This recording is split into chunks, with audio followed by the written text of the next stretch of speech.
What's up, race fans? I'm GridRival here. Thanks for joining us to talk about the upcoming Belgian GP and your fantasy lineups for this historic track. First, if you haven't done so already, please subscribe to the channel and turn your notifications bell on so you get the reminders for the show. Share it to your friends and your league. And if you haven't done so already, leave us an app review and join our Discord. The link to join our Discord is pinned to the top of the chat. A lot of great discussions and helpful people going on over there. Also, get your questions into the chat. We'll be answering them live and help us help you with your questions. So tell us who's on your team, who's locked out, who's blocked, what your team value is, how much bank balance you have. Just give us as much as you can that we can work with, and we'll help you out as best we can. With me today, as per usual, we have William Laddie, our principal software engineer, and Ryan Booth, director of business operations. So now, before we get into the Belgian GP, we definitely have to talk about the Hungarian GP, or what'll probably be better known as like the entire season of Drive to Survive next year. They got enough content from that race that they'll be good to go for a whole season. So the highlights, obviously Piastri's first win soured by McLaren strategy. But again, we're happy for Piastri. The entire GridRival team here has been rooting for him for a while. So happy to see that happen. But again, weird circumstances. William, do you have a recap of, or your opinion of the McLaren strategy? I know the crowd's definitely going to be looking for your opinion. Yeah, so McLaren strategy makes sense if the only thing they care about is the constructor points. If you were maximizing your chance of a 1-2, undercutting the guy who's leading the race is actually the right move. It's a really, really lousy thing to do to him, but it's the right move if you're trying to lock in that 1-2. That said, traditionally, whoever's ahead gets the preferred strategy, and that's not what happens here. So I understand essentially making it up to Piastri by getting Norris to move over. What surprises me is that Norris actually moved over, given that Norris is the only one of them who has any remote chance of the Drivers' Championship, and that is 7 points that he just sacrificed. So we'll see if we get any friction at McLaren. We'll see if this situation comes up again. That said, there'd be no drama if Norris could have just stayed ahead of his teammate on the first lap. Piastri got a great start. So I can understand why McLaren did what they did. I just think that it looks terrible. But they've also tried enforcing a team orders ban in the past, and that has not been enforceable. So, I think even the broadcast pointed out, the infamous phrase, Fernando was faster than you. How do you police that? Referring to a famous incident years ago where Ferrari told Felipe Massa to move over without telling him to move over. Yeah, and the way that the radio communications were coming through, which, by the way, this was the most entertaining part of the race, was just hearing all the Lando, the Oscar. We'll get to Max. That was also a ton of fun to listen to. But it sounds like there was a pretty strong possibility that McLaren would be running 1-2 when this situation came up. Not necessarily if it was Lando first, Oscar, who knows, but it sounds like in all their meeting prep, they knew that was going to be a thing. They said, remember the Sunday morning meeting, Lando? We talked about this. So I think it was pretty clear to both drivers that they were going to use the undercut to protect a 1-2 no matter who was ahead. It's the one that makes the most sense, so I'm not surprised they did it.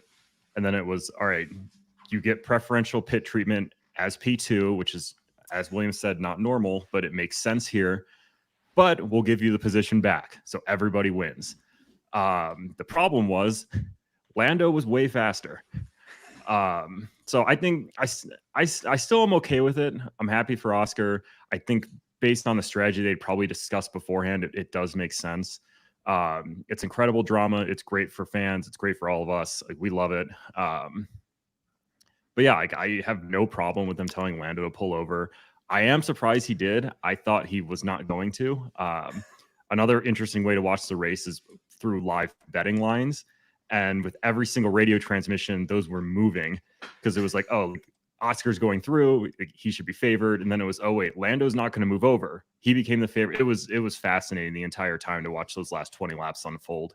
But yeah, I think it was the right strategy to preserve a 1-2. I think it was the right decision to give it back to Oscar, as they probably talked about beforehand. And yeah, I mean, McLaren's got a rocket ship, so we'll see how they keep going through these next couple races. Yeah, it was, for me as a Ferrari fan, it was great to see McLaren, Red Bull, VCarb, and Aston all botch strategies, and Ferrari came out flawless.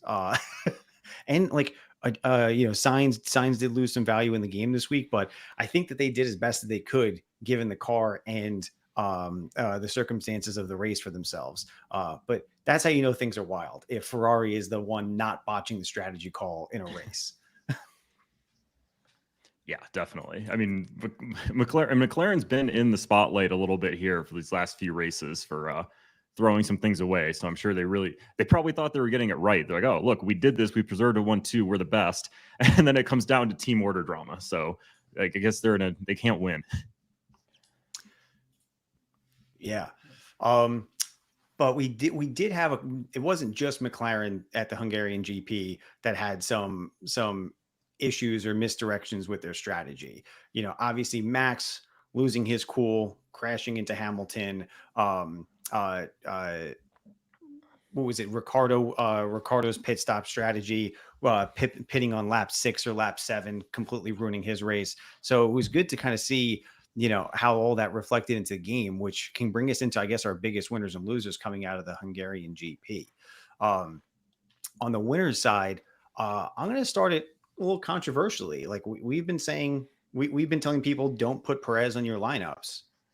But the Hungarian GP was actually like a decent race to have Perez on your lineup. Went up 1.1 million. So he's now at 21.1 million. Scored a decent amount of points. So I was happy to see that. I wasn't running him on my team, but I know Ross has had Checo on his team for, I think, 4 out of 5 races on a 5 race contract. So he clawed back some of the probably $6-7 million he lost. My take on Checo is going to be a little bit different. I think it's fool's gold. Yeah. Like, I think his going up is simply because he'd been so terrible in the recent past. And he wasn't that great at Hungary either. Like, he crashed out of Q1. And then he passed a bunch of mid-packers to get to where he did, which was a few points. So, I'm not jumping on the Checo bandwagon. And, there are rumors that maybe he's going to be out the door, like in the near future. So that's what I think about Checo. And I think, I think I said a few weeks ago when they had extended him, like who knows how true that is now. They probably threw away the Constructors' Championship by doing that. And they had a terrible point day between both of them making mistakes. So I've got a slightly different take on Checo. Yeah, I'm still not in on Checo yet. I don't think he's earned benefit of the doubt status. And yeah, he crashed out in Q1, and like, good for him. He made it through the field. Like, I mean, you could maybe take a little more from it if he was the only car that did it, and maybe fool yourself into thinking like, wow, look at what he did. I mean, Russell did the same thing. They both made it look fairly easy. I don't think it was that challenging of a feat. But yeah, I'm still not in on Checo. And now it's almost like the best part about having Perez was he had the best car on the grid. That's not true anymore. So I think that's like his biggest upside is the car, and just hoping he doesn't screw up entirely. Now it's, even if he drives well, like he's not passing anyone in the top 6. I don't think so, at least. So yeah, I'm still out on Checo. If he was talent driver eligible or something like that, obviously a different story. But at this price, like, there's no way I'm using him. I think at this point, at best, they have the 3rd best car. Red Bull, they have the 3rd best car, and Max is dragging that thing onto the podium. I think they've been caught. Yeah, I don't think people would disagree. Noticing in the chat, it wasn't on my winners list, but we had Andrew said, friendly reminder that Logan had the 2nd fastest lap in Hungary during the GP. And I want you to know president of the Logan Sergeant fan club, shared that image in our company Slack of Logan Sergeant's second fastest lap. But yeah, Logan did okay. Is he going to save his seat though? Is Spa Logan's last race? I think Antonelli turns 18 in August. And now he's got a couple of wins in F2. Yeah. Which was the drag on him, that he hadn't done much in F2, but now he's figured it out. So I think if the price is right, Williams is going to stick him in there. I don't know exactly when, like maybe Monza, or maybe after Monza. Maybe you don't give him the pressure of debuting in front of his home crowd. Monza being 3 races from now. Yeah. I think we've turned the chat around on Logan Sergeant. Like, we were getting so much Logan Sergeant pushback as it relates to the game the last couple of weeks. We're recommending him, and the chat's full of Logan Sergeant. Logan Sergeant. It's a very it's a very liberal use of the word "we," Mike. Yeah, that's right. You're right. Yeah, you're not allowed to say that. Your comment to my posting of the second fastest lap was that he will be awesome in IndyCar next year. So you're not allowed to jump on this bandwagon. You've been kicked off the bandwagon. We're open to almost all comers, but you're not allowed on it. But yeah, second fastest lap, pretty good qualifying session. The race we don't really need to talk about. That, that's not really, who cares. He was fast in qualifying. That's what's important. He showed that he has speed in the car. And honestly, like, Hungary is not exactly a track I was looking to back Williams on by any means. I am interested to see what they can do at Spa. Get a little ahead of myself. Like, Albon's on my short list for talent driver. I think Logan's a pretty solid guy to run at $5 million, at like the cheap price that you would love to see him at. And yeah, I agree with like Kyle Shelton in the chat. Reporters report Sargent as the most undervalued driver of our generation. I can't argue with that. I think Kyle makes a lot of good points. But yeah, it is great to see these people in the chat that have really jumped on the Logan Sergeant train. It's nice having some company. It was very lonely for a long time. So this is it. My life's work. It makes me feel really good, and I really hope we don't lose him, because it would be a devastating blow to myself and just the show and our fans. And we need to put together some sort of letter we can send to Williams and get everybody to sign it and see if it can do anything for us. We'd have to pivot to IndyCar. Like, that's what would have to happen. Yeah. Which I will. I will be talking about IndyCar every week, maybe to the detriment of this show, if that's where Logan ends up. I will make sure that we get at least one Logan reference in every show. Get that Prima team formed. Like maybe it's like a Sargent Rossi lineup. Like you get the 2 most recent Americans in F1. Yeah. So we talked about a little bit about the winners. Obviously, Piastri with the race win went up 1.9 million in value. So that was a great signing. I think we were definitely bullish on him in the last podcast. And then I got to give a shout out to Yuki. I mean, to the best of my knowledge, we weren't really talking about him as much in the last live stream, but up 1.5 million turned out to be a fantastic talent driver selection for anyone who had him, because you had the balance of getting 1.5 million plus the points relative, to Stroll and Alonso, who didn't go up or even went down a little bit. Anyone who had Yuki did well. So that was a good one. On the loser side of the fence, who wants to talk about Alpine? Because I think that's going to be the biggest one. Oh, yeah. Let me talk about Alpine, because I was the one trashing them last week. I've had a blind spot on Alpine for a while and have been wrong about them pretty much week in and week out. So it does feel good to get one in the W column on my Alpine takes. Like I said, who cares about them? They're irrelevant. They stink. They're slow.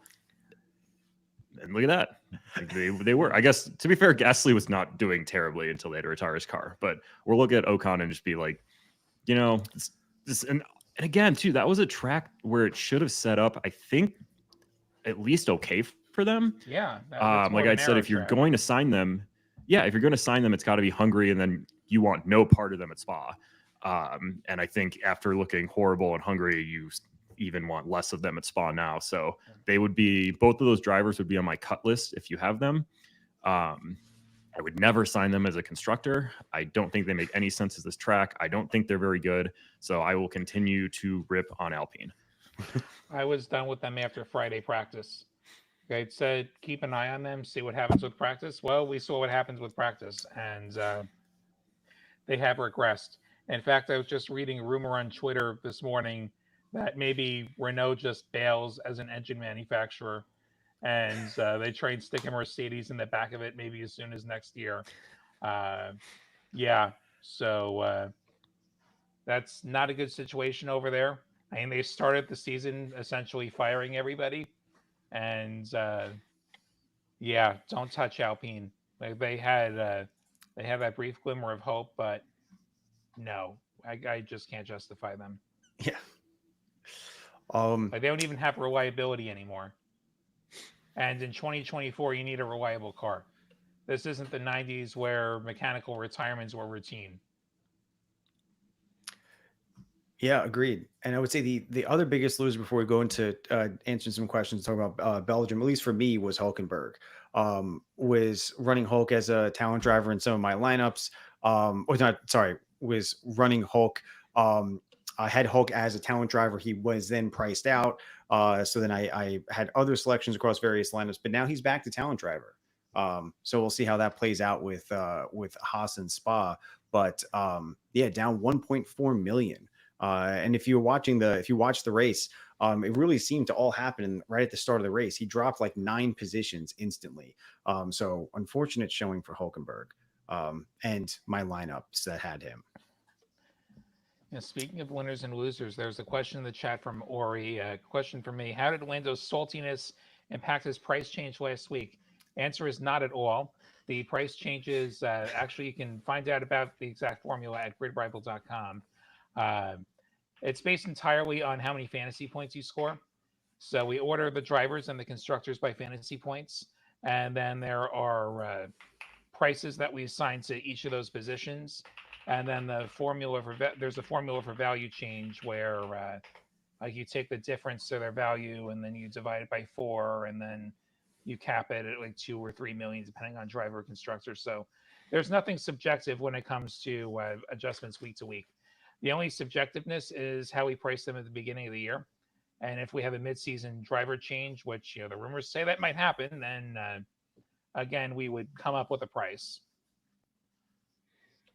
Can we not talk about mid-season driver changes? What about it? I just really don't want to. Okay, we can talk about it if it's Checo. That's more exciting. I think that's the only one that I will ever talk about on the show, at least for now. I think Ricardo saved his job, incidentally.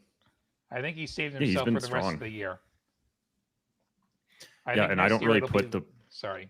Next year it'll be like Lawson and Hadjar and Sonoda. Yeah, I mean, Ricardo's been strong the last few races, and I don't really put it on him what happened in Hungary. And it wasn't even that bad, honestly. They screwed him over, and he was still fine.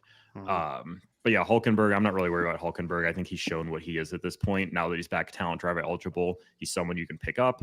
Nice little price drop. He's on sale, or he's probably not on sale. This is probably about where he's going to bounce around the rest of the year. I wouldn't see him getting too much higher than 18.5 or so, and I don't see him dropping really. I think he's pretty firmly in that spot. I mean, pending upgrades, who knows? But at this point, Hulkenberg is not a bad ad for a talent driver if you have the money for that. Mm-hmm.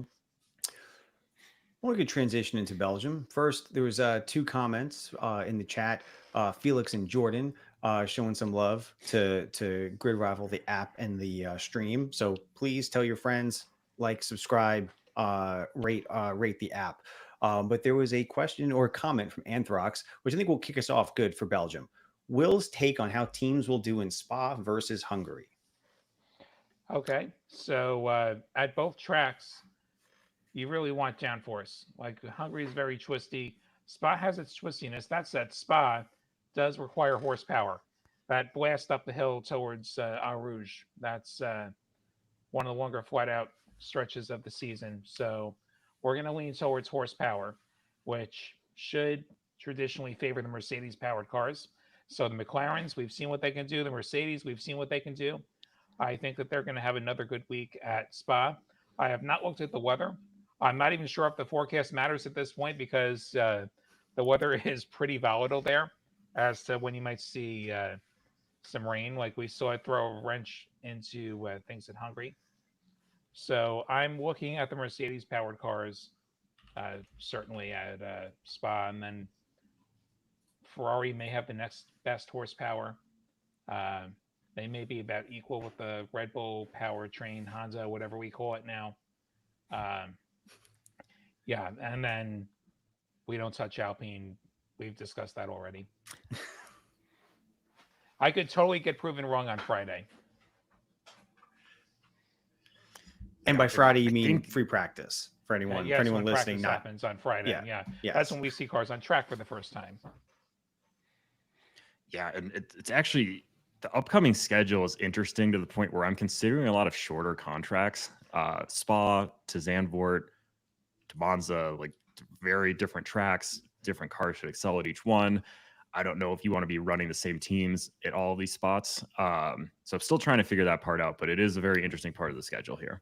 Monza being a track where you don't want any drag on your car. In fact, they run negative wing, and it's even more about horsepower than Spa is. And then after Monza, we have two street courses. It's worth noting, like Azerbaijan and Singapore.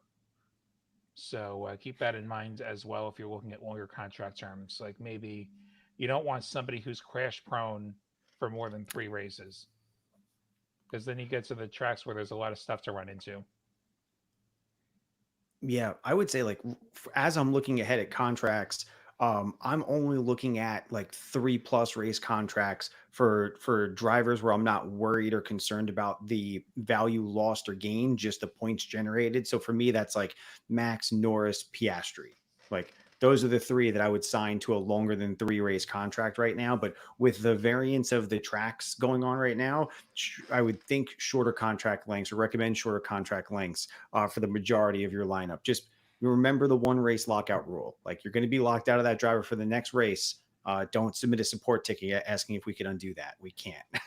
Maybe Hamilton goes on that list as well. Maybe Leclerc goes on that list. I think this is a great segue into undervalued, overvalued then. Yeah. I'm thinking more about the set and forget tier of drivers. Set and see, I wouldn't have put. I lock them up for 5 races. I don't worry at all.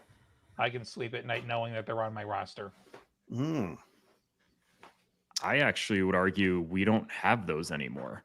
With such a jumbled mess up at the top, I think all these drivers are good. You're going to have, I mean, look at it. Russell has a retirement and then qualifies, what was it? I don't know, out in Q1, whatever it was. He drops a ton. He's probably the best value based on price now.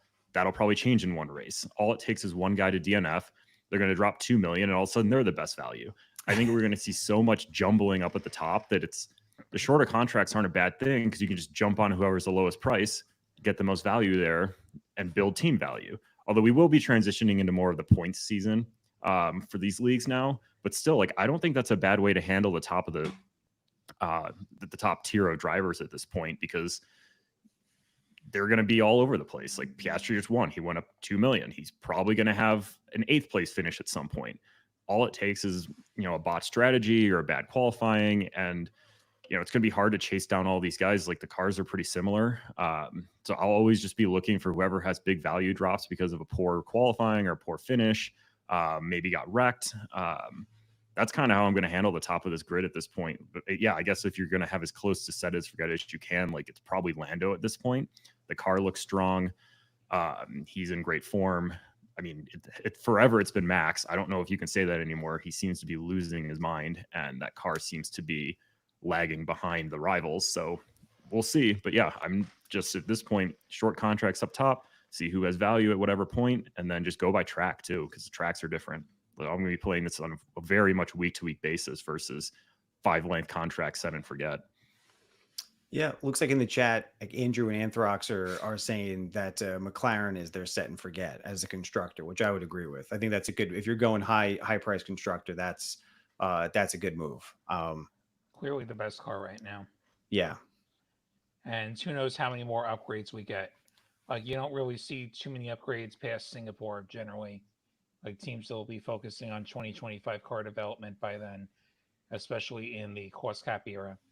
Like you might like if anyone like maybe like McLaren, Red Bull, if they ends up in a fight for the constructors championship, they may put a little bit more into this year. Remember, the teams get paid on constructor points, so there is incentive for them to do that. We saw McLaren take a huge chunk out of them this week. And so I think we may see that again. I don't think Verstappen understands the art of point racing. Like that move on Hamilton was completely unnecessary. And like that could have easily been 0 points. Like I cannot believe that the car caught that much air and kept running. These things are built like Indy cars now. They're getting closer.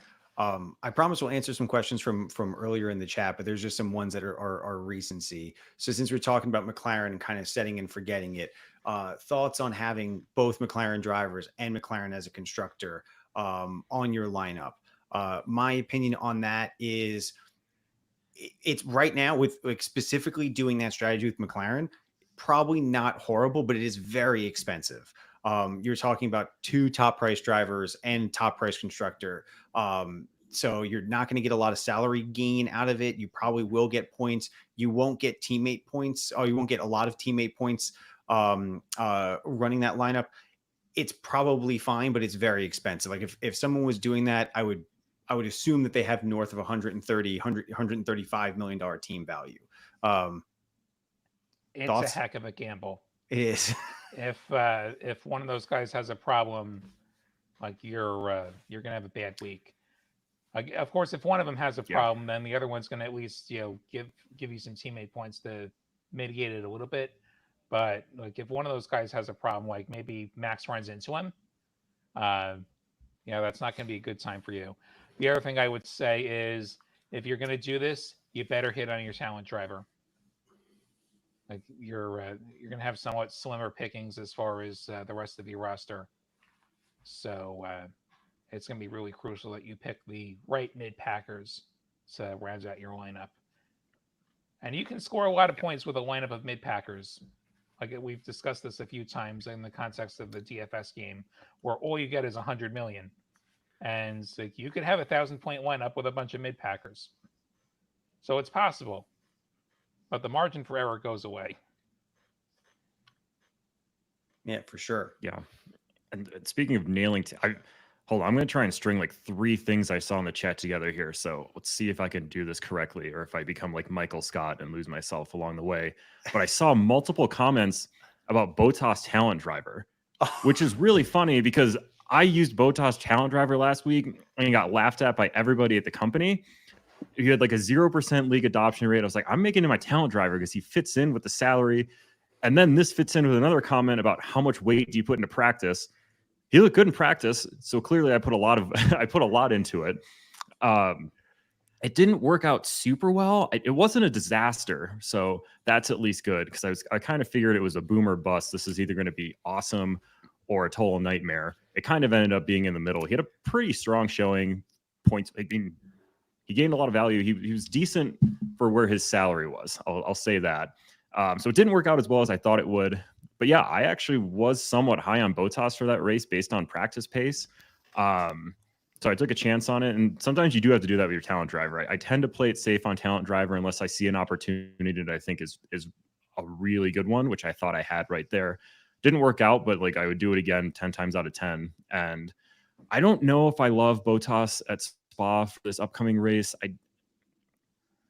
It's hard to say. Like, I have to see cars on track before I'm going to choose a talent driver. It's such an important part of the team that like I am going to wait till I see practice times, try and kind of analyze what programs are running. How does he look compared to everybody else in those tiers? But yeah, I think if I had to choose one right now, I'm actually leaning towards Albon. He's very low. I think he should be decent on this track. I think a lot of the cars in that tier are also going to struggle. See Alpine. So I think I made it through that without completely losing my mind. But yeah, I was going to say, actually, Sauber is no worse than Alpine these days. Like if we're looking towards the back of the grid to round out a lineup, like I actually probably prefer a Sauber driver over an Alpine driver until Alpine shows us they can finish a race, which that's become an issue.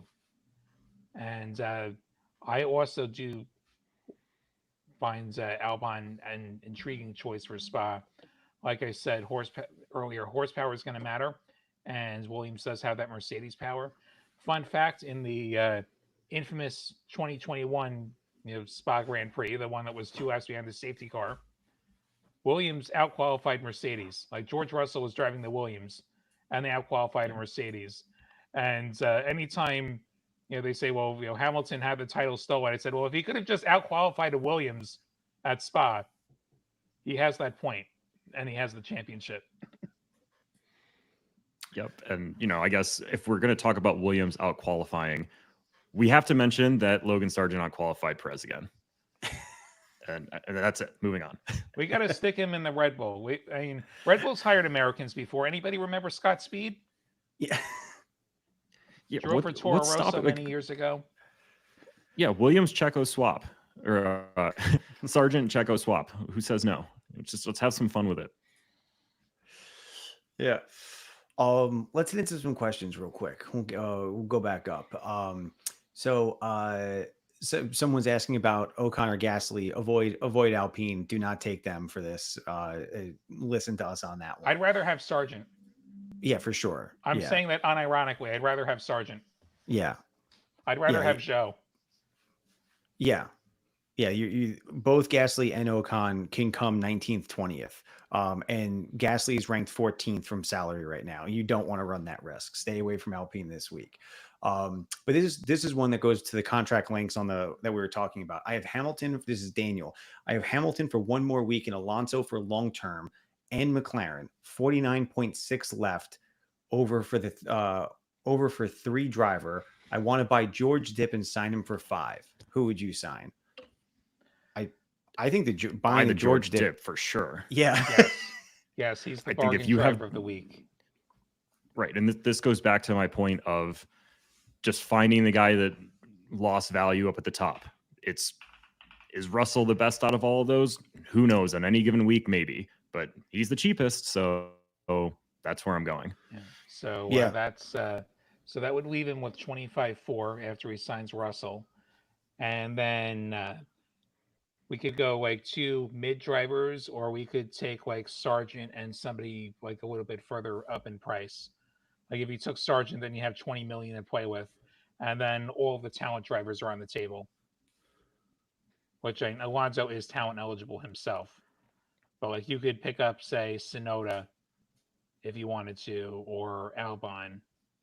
Like Albon, Sargent, like again, like you're compromising teammate points, but you get the idea. Like you could either go with 2 guys in like the 10 to 12 tier, like Albon and Albon, and then like there's nobody else at that price that I really am dying to sign, like Albon Magnussen. Then you're taking a flyer on Magnussen. Couldn't you do Albon Tsunoda? Could you do Albon Tsunoda? I think you could do Albon Tsunoda. That would be 25.3. I don't remember if that fits. That may not fit. 49.6. You sign 49.6. You sign Russell for 24.2. You got 25.3. 25.4. 25.4. 25.4. So that would you get Tsunoda 14.8. Just barely fit. Yeah, you got like 100. Yeah. Oh, you have $100,000 left over. Boom. That's a good. Awesome. Yeah. Welcome to Math Hour. Yeah, that's in the computer science world, we call this the bin packing problem. Like I have a certain amount of resources, or I have a certain amount of space in the bin, and how can I most efficiently pack this bin? Yeah. In this case, like we're trying to pack as many points as we can in this bin of like a 49,635 budget. Yeah. And go ahead. I would say the way that the salaries are right now, it does make team building a little bit of an issue. Like I ran into this problem trying to put together my lineup, because once you're below Russell, it's like 1,000-foot cliff drop off. Because $3 million cheaper is Perez. That's, I don't think, ever worth it. And then you're into talent drivers. You don't really have that like middle upper tier. You have the high tier guys potentially overvalued. Like I don't love Ferrari up at where they're at. If they drop, this becomes a different discussion. But right now, it's if you if you can't afford 24 plus million for a guy like Russell, where do you go with it? It's usually it's maybe take Sargent and a top guy, but now it's like, okay, I have to bunch up guys in that like 12, 13, 14 range, which is not usually what happens at this point of the year with everyone having higher team. Well, not everyone, but smart people having higher team values. So it's weird. Yeah, I would agree. There's a comment from Daniel. What happens if you sign Tsunoda or Rick, and then one of them replaces Perez over summer break? This is a great question. Everyone, this is important in case this does happen over summer break with any driver. If a driver is being substituted, like what happened with Behrman and Sainz at the start of the season, we just sub Behrman in for Sainz. If a driver's contract, their actual real life contract is changing, they're moving teams, they're replacing them, we will void all current contracts with those drivers, and you'll get that money back, and then you'll have to make a new selection. So if, for example, if Ricardo goes to Red Bull, that's a new driver and a new car as far as the game is concerned. So Ricardo V-Carb contracts would be voided. Everyone would be let out of those, and then we would set up Ricardo Red Bull and price him for that car. Yeah. And then whoever replaced him at AlphaTauri would, same deal. Like we would come up with a price for them. And so that is what would happen if there was a permanent replacement. I was going to, Randy with the question, horsepower is the same for every car, right? No. Some of the cars are powered by a Mercedes power unit, some Ferrari, some Red Bull, Honda, whatever we call it, and then there's one that's using a Renault power unit. Don't use that one. That's the slow one. If I had to come up with a pecking order of horsepower, it's probably Mercedes, Ferrari, Honda, maybe slightly behind them, and you could have a look at the F1 website to see who's running what power unit. Ferrari would be Ferrari and Sauber and Haas. And then Red Bull and AlphaTauri are on the Honda, Alpine's on the Renault, everyone else is on the Mercedes. So Mercedes, McLaren, Williams, Aston. I think that's all 10 teams. Yeah. Yeah. So yeah, not all power units are created equal. Correct. Any questions you guys see that we want to pick up? I think they're starting to come in now. Someone we haven't talked about, there's a comment from Evan, everyone and their mom sleeping on Lance Stroll. Good point. I did misread that the first time going through the chat, but we won't get into that. I don't really know what to do with Lance Stroll at this point. I don't think he's a bad signing. The pricing is just so weird. Like 16 feels like it's probably about right. I don't necessarily feel like I'm getting a huge edge, which with a driver like Stroll, I feel like I want him in an advantageous situation where I either feel like his price doesn't reflect it, or I think he's going to have a really good weekend, just because there's always that risk of him doing a Lance Stroll thing. And I would assume too, if you're signing Lance Stroll, why I wouldn't sign Alonso? Yeah, like if I could have Stroll, why wouldn't I sign Alonso instead? Sorry to interrupt. Yeah. I mean, that's part of it here. I think you can get the same, if not better, upside going down the chart a little bit. Or if you have the money, you spend $500,000 more and get Fernando. I just don't think Stroll fits into my team management plans. That's not to say he can't go out there and have a great race. We've seen he's capable of it, but it's just with a driver with that high of a risk of downside, I need it to be a very good situation for me to warrant running him. And I just don't think we're there yet. I would agree. I would say right now with the talent driver selections between you have Hulk, Alonso, Stroll, Ricardo, Sonoda, Albon, like there's a lot of good talent driver selections. So one tip would be to look at the league adoption rate within your league.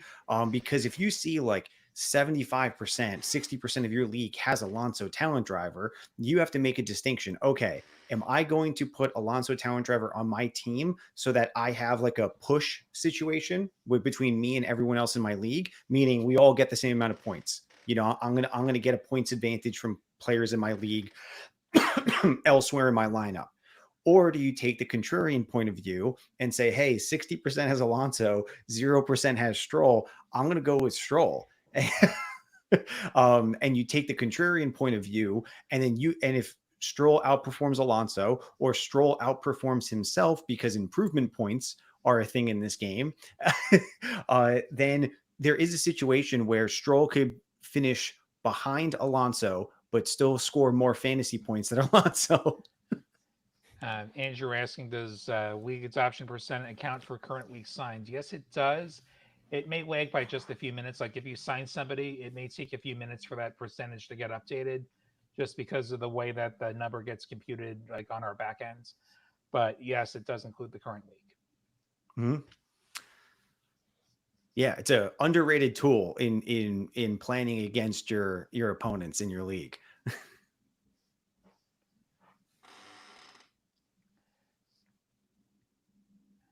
Zach asking about the scenario where, like, let's say Ricardo ended up on Red Bull instead of AlphaTauri.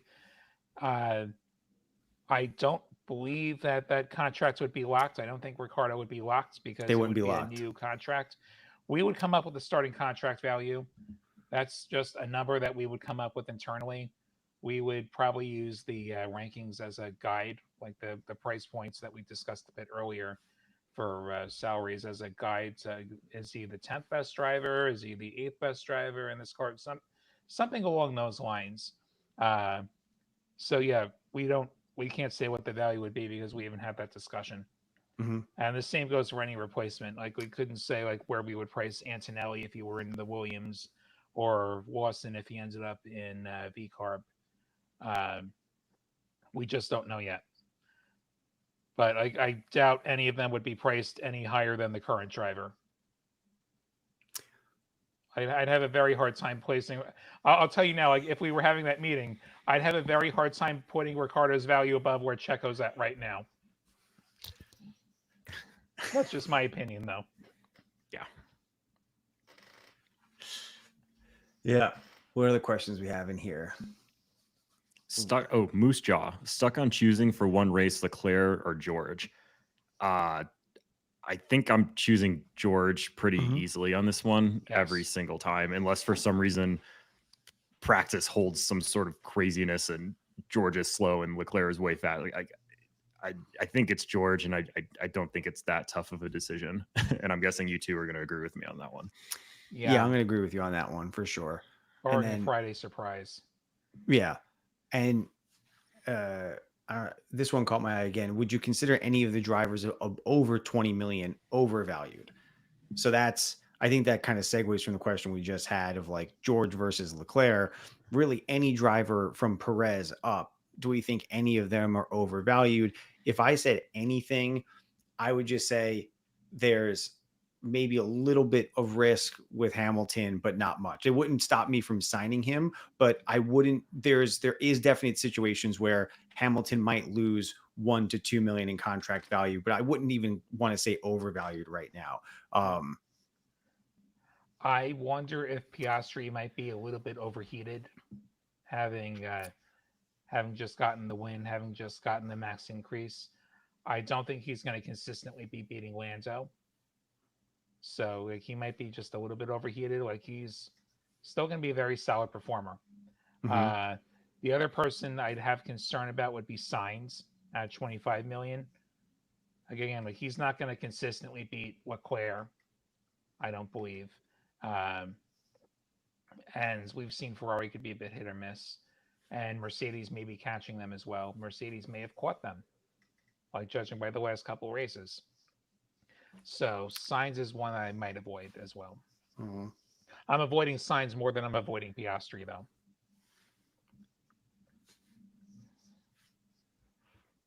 Yeah, I would say Sainz comes back in the conversation if he drops more.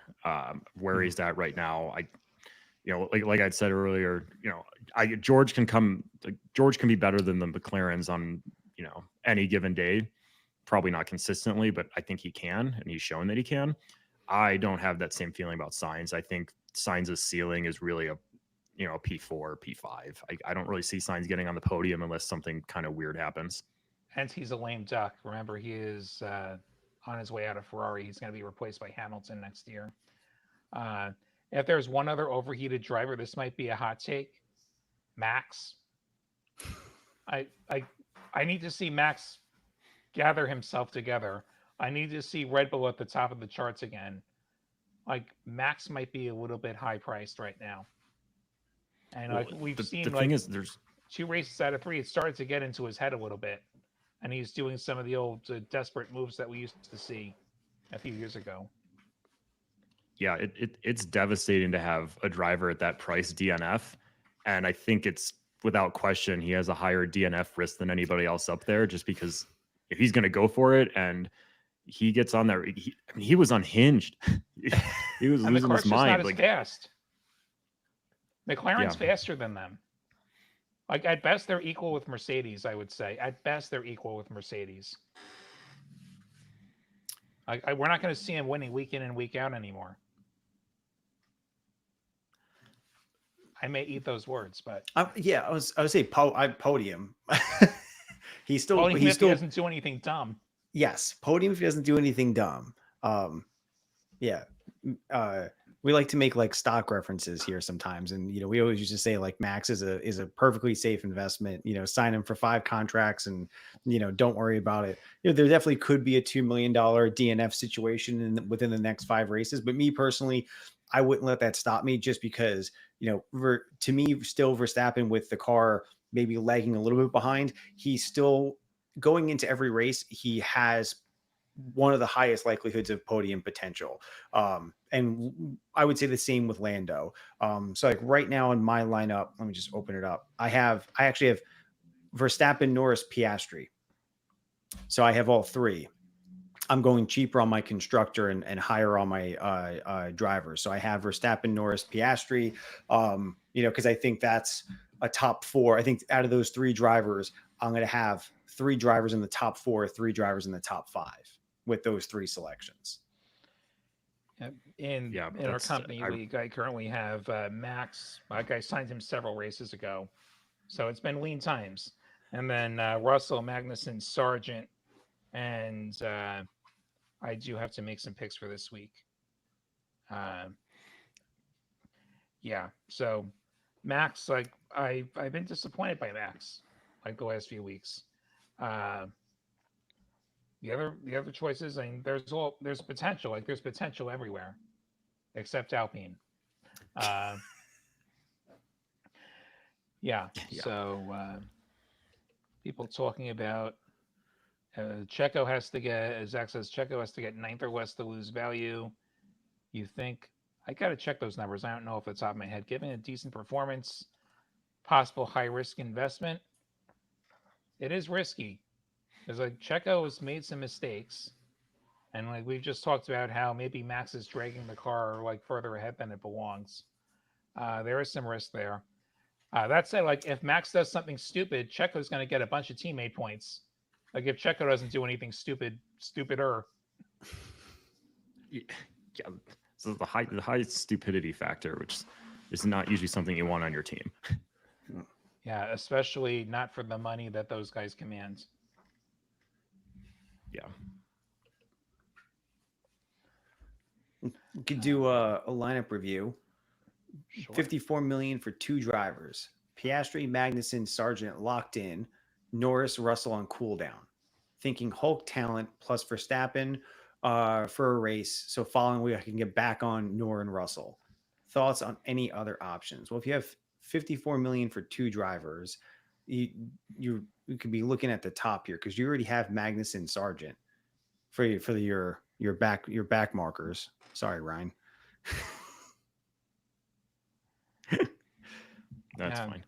Well, I think that's his best option. I think because you're looking at talent driver. You want a better talent driver than those 2. Hulkenberg is probably the best talent driver option you can have if money's not a factor for this guy, because he can choose the highest ranked talent driver eligible and then choose the highest priced driver. So he can essentially have his pick.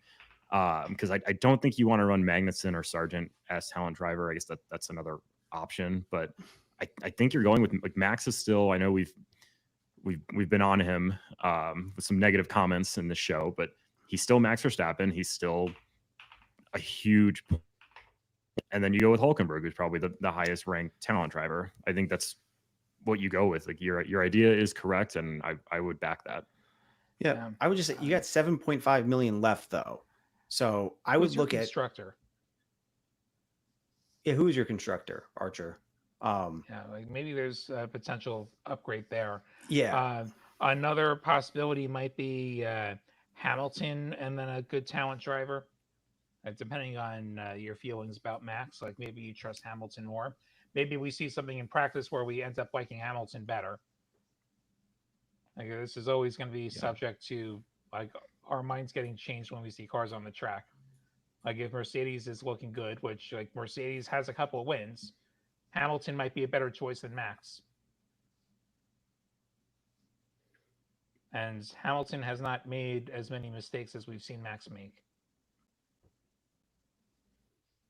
Yeah. Why hasn't McLaren's your constructor? Awesome. Yeah, you're fine. Okay, it's like you may have money to spare. That's the other thing to understand. Like, spending every dollar is not necessarily the way to generate the most points. So just keep that in mind as well. Like there are definitely weeks where like I have like 4 million left and I'm wondering like am I actually running the best lineup, and I have to convince myself that I am. I think the other option for this guy, it gets a little weird, but if you drop Magnussen, I know we've both been high on like Albon as talent driver. Drop Magnussen, sign Albon. They're about the same price. You'll lose a little bit because of the drop fee. Make him talent driver. Then you still have over $50 million, and you can go with, you go with like Russell, Piastri. You can get two of those really high end guys, and then still feel pretty confident in a talent driver who's, there's definitely a lower floor going with like Albon instead of Hulkenberg.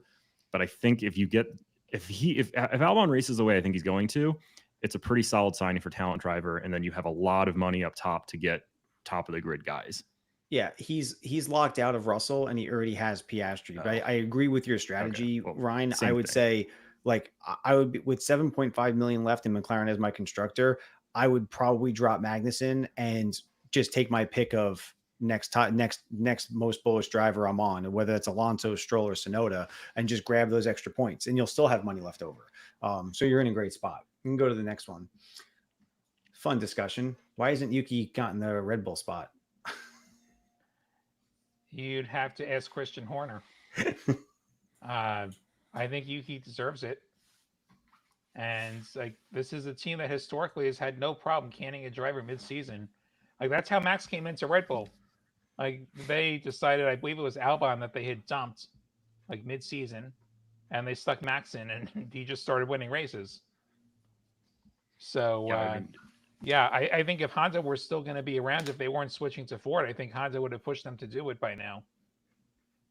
Like I wonder if that's a factor. Yeah. It's a good question. Like my sources at Red Bull still haven't given me a straight answer on that one, so I have no idea. Yeah, and CZECHO has not shown that he deserves this seat. And there were problems last year as well. And then they threatened his job, supposedly, and then he did just enough to save his job. And it's like, here we are again a year later. And it may cost them the championship. Yeah, this is the first time, actually, if you basically consensus, this is everywhere. Red Bull are no longer the favorite to win the Constructors' Championship. McLaren is now a slight favorite with Red Bull behind them. That's probably the first time that's been true since, 2 years. And the gap right now is still what, like 50 points? Yeah, so it's saying a lot about what people think the projected rest of the season is going to look like, which is probably Checo still stinks and Max doesn't have the car anymore. 389 to 338. So it's 51 points. And maximum points in a week is 44 for those unfamiliar. First, second, and fast lap. That's 44 points. So, yeah, that's really saying. So you think that Red Bull is not going to improve if you're taking that, if you're taking the McLaren side. Like it's like what you see is what you get. Yeah, we've got someone asked about a $100 million lineup, and then another person asked about a DFS lineup, which has the $100 million cap. We don't have a ton of time left to make a DFS lineup right now. But if I was in a situation where I had $100 million lineup, whether it's fantasy or it's DFS, I'm going to say my must-have is Russell. In terms of like an undervalued driver at the top. On the constructor side, I probably wouldn't go that high. I would probably go for Mercedes, mid-pack Mercedes, call it Aston Martin, being a little fast and loose. Aston Martin, maybe 17.8 million, still good points to value. Sonoda, Albon, and I've got 32 million left for 2 more drivers. So I would play with that a little bit, but I would say Russell would be my top pick. Probably Sonoda, Albon, or Alonso, Albon. If I had $100 million cap, you guys got anything for that? Just slapping one together now, actually. To steal your words, fast and loose. Like, I like Lando up top as my best driver. I think he's going to win the race. I think he's a better value than Max. I'm running Russell for sure. Talent driver would be Albon. I think he's cheap. I'd also look at, for constructor, to save some money, I think Williams is not a bad play. I think if you're not using a top constructor and you want to go down the board and save some money, I think Williams is probably your best bet way down there. Yeah, I was looking in that neighborhood myself. The one that I put together in like 2 minutes, Norris, Russell, Alonso, Sonoda, Sargent, Williams. I'm close. I just did one. Norris, Russell, Ricardo, Albon, Sargent, Aston Martin. So we're doing this quick, people, but like these lineups would actually not do poorly. Like if all these drivers finished the race and did not have an unexpected DNF, all of our $100 million lineups, I guarantee you, will score more than 850 points this weekend.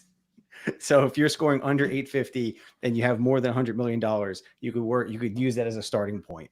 Well, the salary force says it's 100 million for, so it would be hard to have less than that. Good point, William. All right, we got a couple minutes left. Anyone else got anything for us?